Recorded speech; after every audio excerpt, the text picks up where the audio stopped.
my small wonders. Are you ready for a story? I'm Tracy and I've got an interesting book for you today. This one is called The Elephant's Child by Miles Kelly, illustrated by Laura Watson. Shall we begin?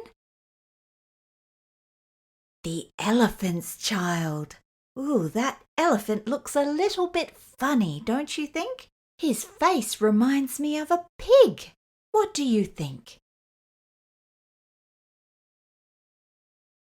In the high and far-off times, the elephant had no trunk, only a bulgy nose, as big as a boot.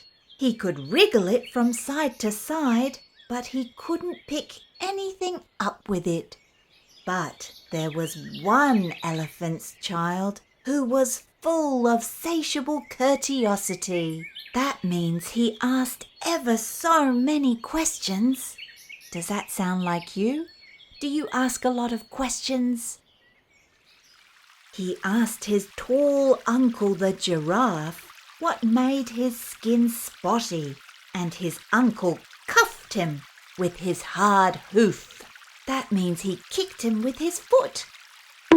He asked his hairy uncle the baboon why melons tasted just so, and his uncle pinched him with his hairy paw. He asked his broad aunt the hippo why her eyes were red, and his aunt splashed him with her broad hoof. But still, he was full of satiable curiosity. One day, the elephant's child asked, "What does the crocodile have for dinner?" But all his family just said, "Hush!" So the elephant's child went to the kolokolo bird and asked, "What does the crocodile have for dinner?"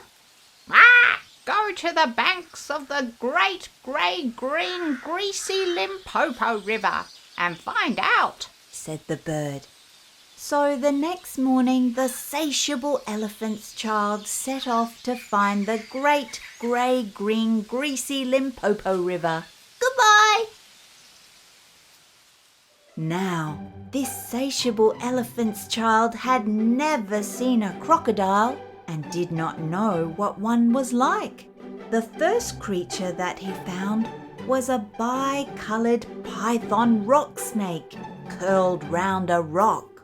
"Excuse me," said the elephant's child, "but have you seen such a thing as a crocodile around here? And could you tell me what he has for dinner?" But instead of answering, the snake gave the elephant's child a sharp slap with his scalesome, flailsome tail. That wasn't nice of the snake, was it? Further on, the elephant's child trod on what looked like a log at the edge of the Limpopo River, but it was really the crocodile. "Excuse me," said the elephant's child, "have you seen such a thing as a crocodile around here?" The crocodile said, "I am the crocodile." "Then will you tell me what you have for dinner?" gasped the elephant's child. "Come close and I'll whisper," said the crocodile. The elephant's child put his ear to the crocodile's musky, tusky mouth. Oh dear, what do you think the crocodile's going to do? At once the crocodile caught the elephant's child by his little nose. "Today," he said, "I will begin with elephant's child." "Let go," the elephant's child said, speaking through his nose. "You're hurting me." Then the bi-coloured python rock snake shouted, "Pull, or you will be in the river before you can say Jack Robinson." So the elephant's child sat back on his little haunches and pulled and pulled and pulled, and his nose began to stretch. Then the snake came and knotted himself in a double clove hitch, round the elephant child's hind legs. They both pulled together. The elephant child's nose grew longer and longer. At last the crocodile let go of the elephant child's nose with a plop that you could hear for miles around. Splash! The elephant's child wrapped his poor nose in banana leaves and hung it in the river. What are you doing that for? Asked the snake. My nose is all out of shape, said the elephant's child, and I'm hoping it will shrink. Then a fly landed on the elephant's child's shoulder. He lifted up his long nose and smacked it away. Aha! Said the snake. You couldn't have done that with a mere smear nose. So the snake thinks that he couldn't have done that with his small bulgy nose, could he?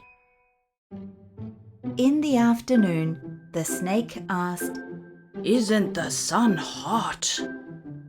Yes, said the elephant's child. He slopped up some mud from the riverbank and sloshed it on his head. It made a cool mud cap, all trickly behind his ears. Aha! Said the snake again. You couldn't have done that with a mere smear nose. You're right, said the elephant's child.